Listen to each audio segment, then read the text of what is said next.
CFU Gaming, they have to rethink their strategy here because of the fact that they have this draft composition designed to go in for pickoffs, but the problem is they don't expect. They kind of disrespect the opponent's draft a little bit here because they think that if we get this fast, aggressive jump, we can kind of snowball and punish them as quickly as they can and just completely take the fight in their favor and swing in their favor. But what they did not expect is that DEWA United has tools to kind of counter engage, and that was something that I think CFU was kind of tunnel vision in that regards. They definitely have enough utilities to somehow negate the pressure coming from CFU, right? They have a stopper in that Franco. So remember, it's just more of a which team is more patient. In that case, it was actually DEWA United who just stay composed, hold their ground, looking for small opportunities, small mistakes, and exploit from that. And CFU, great proactiveness from that first game, great pressure. But it was just, like you mentioned earlier, almost is never enough. So it was just an almost for that game from CFU. Perhaps game 2, they need to be more efficient and more effective. How? Just be more patient. Don't go look for fights that is unnecessary. I agree with that, and I also want to talk about the drafts, right? Because I'm generally just not so hot for Xavier in this current meta. I like to kind of assimilate Xavier to Novaria because of kind of how their skill set kind of works, right? Very long range, bursty, exactly like Novaria. But the difference is Novaria has the skill to be able to run away, basically. The escape skill is very important. So even if Novaria is very vulnerable, even though her base HP is very low compared to the other mages, Xavier doesn't have that in his toolkit. The only thing that he can rely on is definitely just the sprint. Battle spells, It's scary. So hopefully coming into this game, they prioritize that mid lane a little bit better before it starts to get banned away. And coming to the second phase, CFU Gaming with the first pick, DEWA United with the second. Still on the same sides here for game number 2. Kadita once again banned. So not much has happened except for the Kaja change here now from DEWA. You know, I like this. You know, to be honest, I really like this Kaja ban here because, you know, the reason why DEWA United was put in that situation in game number 1 is because every single time Flamesy goes for an engagement, he pulls the right target. In particular, I feel like they just want to take away pressure from Lanaya to do his own thing because mechanically wise, we've seen time and time again, Lanaya is capable in finding opportunities to set up for the fight. So Lancelot is something that he is very comfortable with, but I feel like from CFU Gaming, they have to rethink their draft a little bit more. Fredrin priority, yeah, it's great. Lanaya can play both, it doesn't matter. That's pretty much the standard now for this current jungle meta. But to play towards their strengths from the side of CFU Gaming is that they need to find a way to kind of enable them to close out the games, which is something that I felt, like you said as well, Xavier wasn't the right pick at all. Yeah, perhaps the approach here, CFU can bend the Lancelot now and pick up the Fredrin or the other way around, right? But it seems like DEWA United, if it ain't broke, don't fix it here with the Joy ban. But of course, they somehow, not if it ain't broke, don't fix it, they also Kaja. readjusted, right? Readjusted. You know what? Let's take out the Kaja, perhaps signifying they want more assassin picks again. At the same time, Arlott should be banned here. I'm pretty sure DEWA United just doesn't want Wadu to do his own thing because in the early stages of the game from CFU Gaming, Wadu on that Uranus was very, very annoying. And I like that, I think Leo or Mirko actually called this out, was that they had Dixon kind of get a first item C Halberd to deal with the anti-regens coming from that Uranus to kind of win them this game. So that Grok XP lane kind of allowed DEWA United to win this game. And the damage output was a little bit negligible, but CFU Gaming, they respect this. Lanaya did get some really, really good kills, and because of this, they are gonna ban this off. However, it does open up the Novaria this time. Novaria, Yves, maybe that's what DEWA United is also hinting at, right? Because they banned out the Kaja. Perhaps that's something that they want to take up for themselves. So they go for the 1-1 this time around, putting CFU Gaming in a corner. What do you want to prioritize here, right? Because the Arlet is open, Fredrin is open, Valentina, Novaria, but wow, they still go for the Fredrin pick. Okay. I think they are sticking to their roots here. They want the signature. They want comfortable heroes. DEWA United, they can go around, but okay. I thought Novaria, but they will pick up the Yves and as well as the Arlet here. So a lot of priors here in controlling and securing a high ground hero. Very important. I'm excited to see the response from CFU. I think Novaria, like, it's nice and all to actually deal with the backlines. It's not the greatest actually deal with the Frederick. Yves is just a safer counter here. Go for first ice queen one, right? But I feel like based on this scenario, regardless of whatever jungle Lanaya pick, he's still got a lot of options to deal with. Martis is still in the pool, but I feel like if CFU Gaming decides to pick the Novaria now, how are they going to play this? Because if you think about cutting back lines, DEWA United is known to play assassin styles as well. So Lanaya has that tools to play a Hayabusa as well, which is something that we don't see too often, but I feel like he can bring it up if he wants to. Claude as well, yeah. Claude. Oh, okay, no. Okay. All right, they're going to actually take away the Melissa. And funnily enough, this is actually Zingozo's signature hero, Melissa. So they're bringing out the big guns here with the Valentina as well, being able to just, so they don't want to counter the Eve, they want to be able to level things and balance it out a little bit better in those team fights. So how is DEWA United going to respond to this?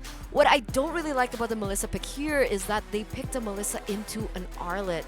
And we know Arlet is going to be able to push through that ultimate, the go away coming in from Melissa that kind of negates the whole point of that ultimate. And now they pick up the Claude. So the Claude, a very positive win rate here, 67%. Very, just trending hero in that marksman. Very reliable. And in the hands of Septian, I'm excited to see what will he bring to this hero. But DEWA United, okay, again with this Duke event signifies that they want to add more crowd control in their composition.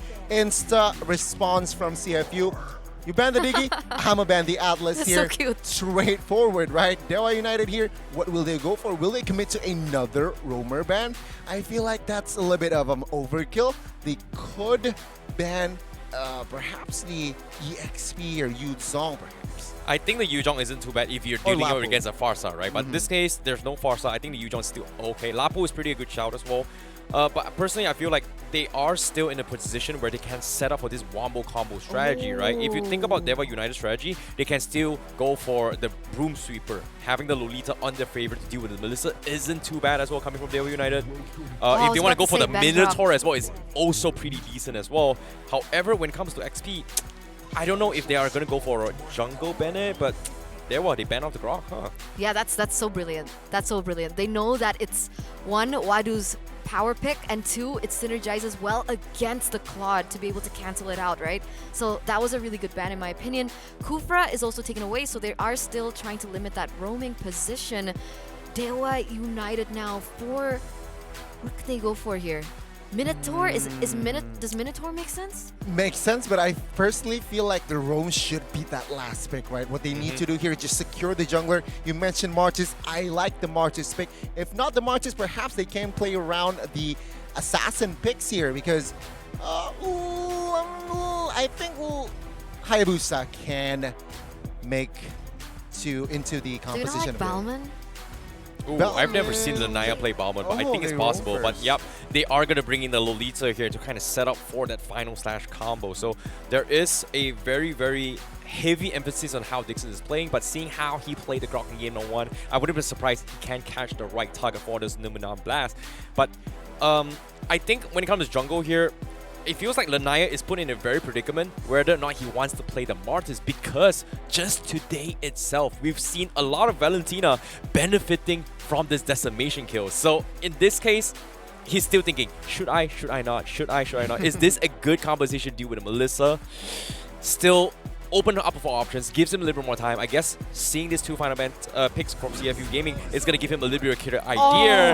But you talked about the potential Ube coming in from CFU Gaming. They bring in the S-Test as well as the Lapu. Here we go, the CFU special here, bringing in the Estes. Very, very interesting. They are going to have a little bit more sustainability from the AoE damage coming in from the Claude, but does it synergize well against the Lolita? Sorry, bring the Ling here. I think Ling from DEWA United isn't too bad. Oh my god! There you go. He bringing the Ling is just great here because split push potential. CFU Gaming just doesn't have the rotation to actually compete with against them in terms of cross-map plays, if you think about it. I mean, if you pick up the SS, you want go for 5v5, right? And with that link ping, it adds more dimensions. I like it, you like it. I'm still going to, my money's on the DEWA United side. Man, yeah, I have to agree with you. As much as I love the Estes being put into the Land of Dawn, it doesn't bode well against the composition that DEWA has brought. One, if they do want to group up as 5, Lolita is in La La La Land. She just needs to Numen on Blast, and then that's it.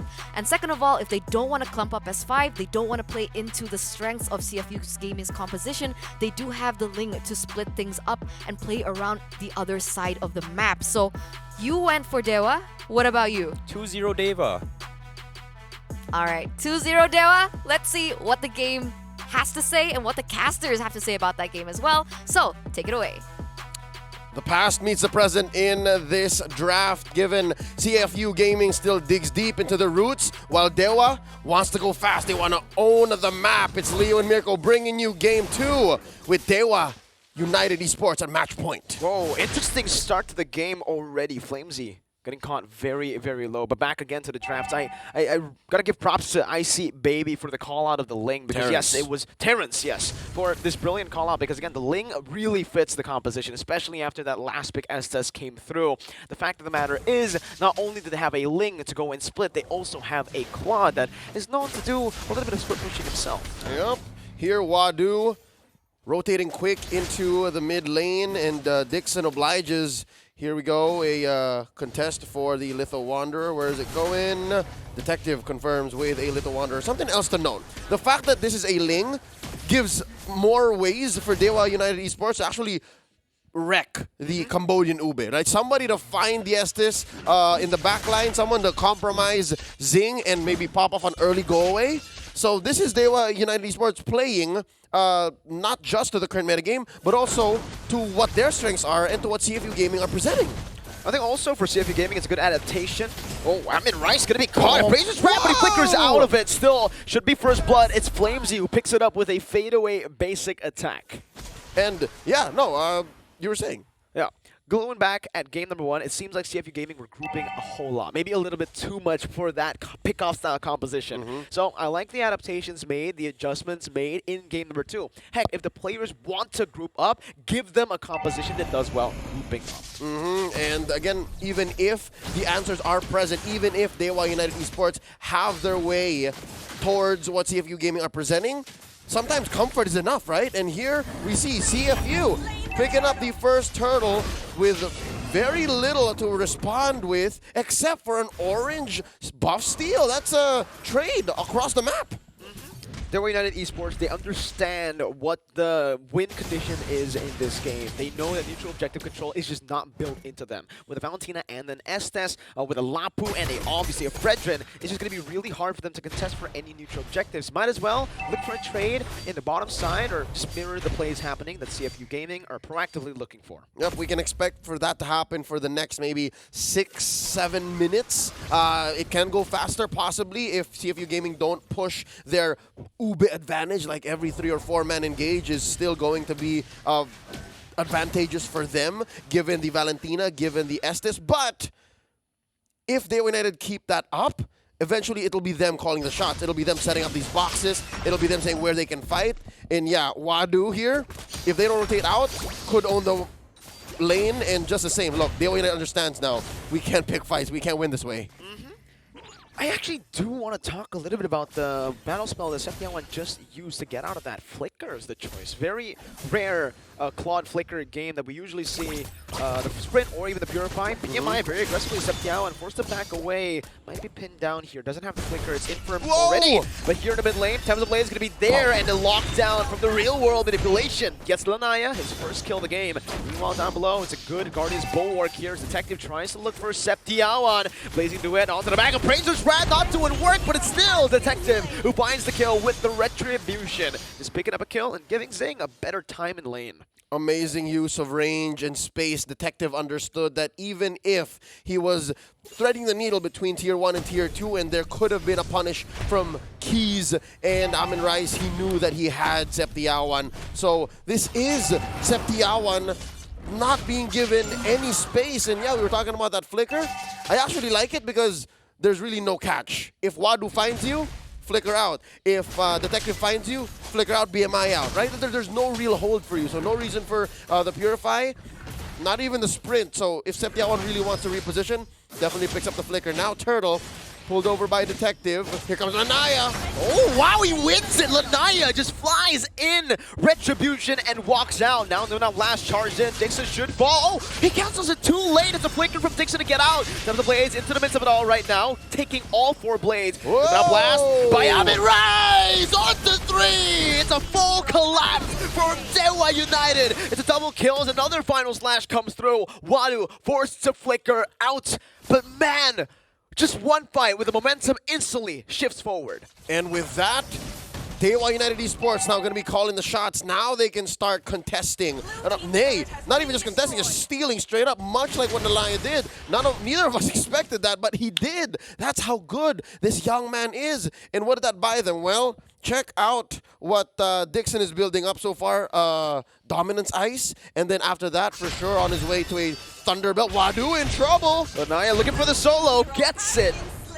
Wow, Lanaya.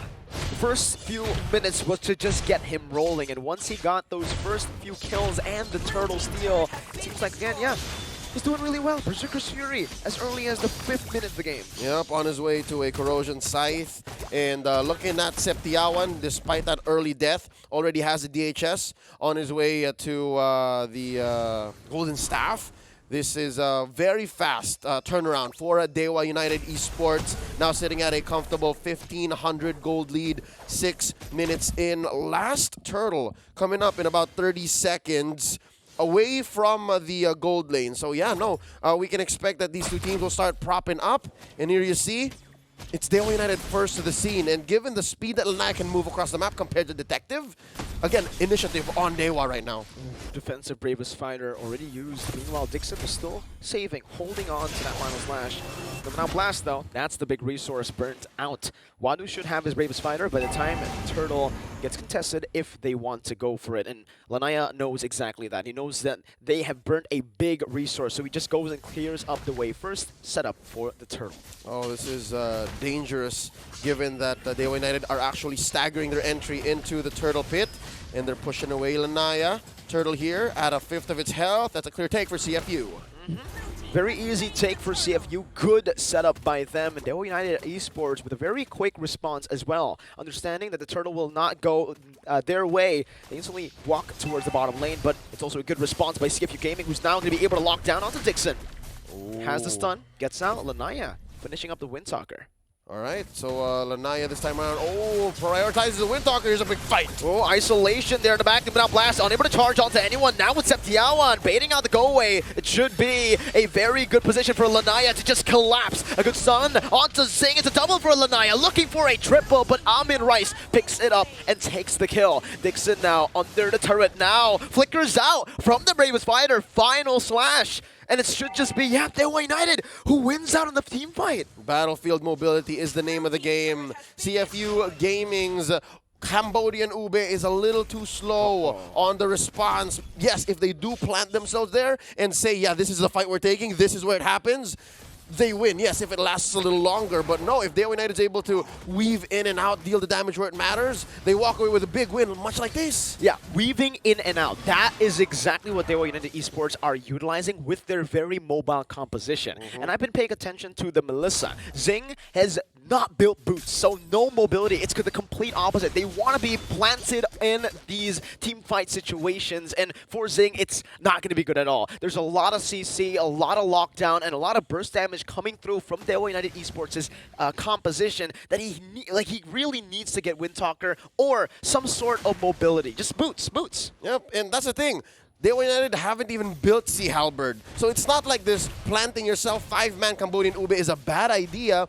It's just that DEWA United Esports know exactly how to deal with it. And there you go. They force a flicker out of keys. Numinum Blast catches no one. So even on the defense, DEWA United Esports understands the concept of the bob and weave. They understand the importance of battlefield mobility. And I guess that's what put them in the situation. All of their flickers are out. and they played the map. They split it open much faster than Detective can respond. Oh, there's even a wave there. They left it. The long wave. The long lane is doing well. Oh. Detective is forced to just walk up. The fact that they sent Detective down below was already a big mistake. Lanaya can afford to actually lose out on a few of these poking games because he has the mobility to just show up anytime he's needed. Septiawan taking Detective to half HP. Now the Lord is going to be reset as, again, DEWA can play with that long lane. That far lane down below is building up so well. It's going to be slow pushing, and CFU, they're going to have to send one member, preferably just Wadu, down below. Yep, this is one of the key things you have to consider when you're not only Lord dancing, but also, wait, oh, close. Septiawan took a few hits. But also, when you're building an Ube lineup, you want to make sure that at least one of them in your lineup is fast enough to go for the 4-in-1 so that you can set up these long Lord dances and respond when it matters. And yeah, between the 5 members of CFU Gaming, none of them are a Benedetta. None of them are a... who else walks really fast? They're usually XP laners, right? None of them are that. Uranus, Yuzong. There you go. See, because Lapu-Lapu has to walk. He has to save his mobility for when the battle starts. So that's what's causing CFU Gaming to be hesitant to take this dance. They're down 4,600, and here's a big fight. Yeah, they know they're split up already. That's why they pull the trigger. But Detective! One of the Brazers ran out of nowhere, finds Lanaya, who's unable to utilize the Temple of the Blaze. Now the Banana Blast canceled out as well, but the Brave Spider anti-CC. Septiawan with the Blazing Duet to the back, deals so much damage, jumps back in.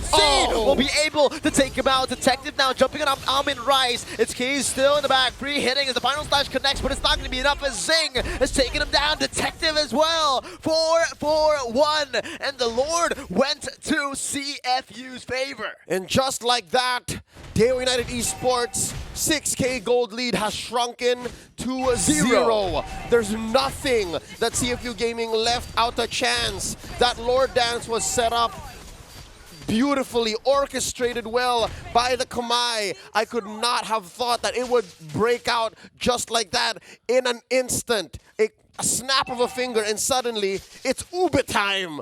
Oh, wow. I guess DEWA United Esports just held out too long. They hesitated to engage, and suddenly CFU Gaming, you know what? This is it. Let's go. They just didn't play towards the winning lanes that they've already set up. The slow pushers down below and up top, they could have just waited. They could have played it disciplinedly, but CFU Gaming forced the pace. They had a Fredrin. They had all the sustain in the world, so they just kept on forcing, not letting DEWA reset the Lord. Yep, nothing was given to DEWA there, because CFU Gaming even scored the Lord here. Now 1,000 gold ahead. Lord was taken care of there, but wait. Oh, what? 3-man stun, it's a 3-man stun, but it's into a 3-man final slash. Septiawan Blazing Duet onto the back. Dixon still able to survive, but the killing spree will be picked up there with Detective, as it is Lanaya who will fall. 1-4-2. DEWA, though, still able to defend. Yep, but in the end, CFU Gaming still came out on top, 2-for-1. They took that tier 2 in mid, and Zing is still standing here. Flamesy as well. Final flash. Zing is down. He got swept under a Brazer's Wrath. Dixon's won. He's won, Leo.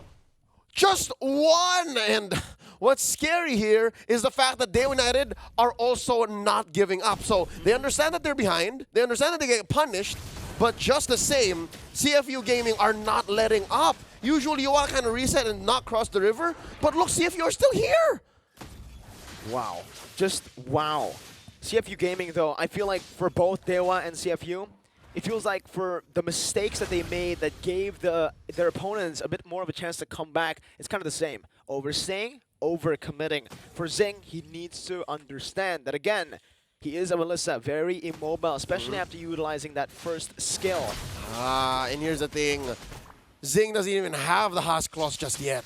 So even if you do press the Inspire, if you're blasted by DEWA, it's over. And look, DEWA setting up this deadly bush. It's all 5 of them. It's all 5 of them. Maybe really quiet, see if you can know, but that's why. They didn't go for the Haas Claws. All right. Well, he wants the Wind of Nature. He wants just that one immunity. first. He's respecting the damage output.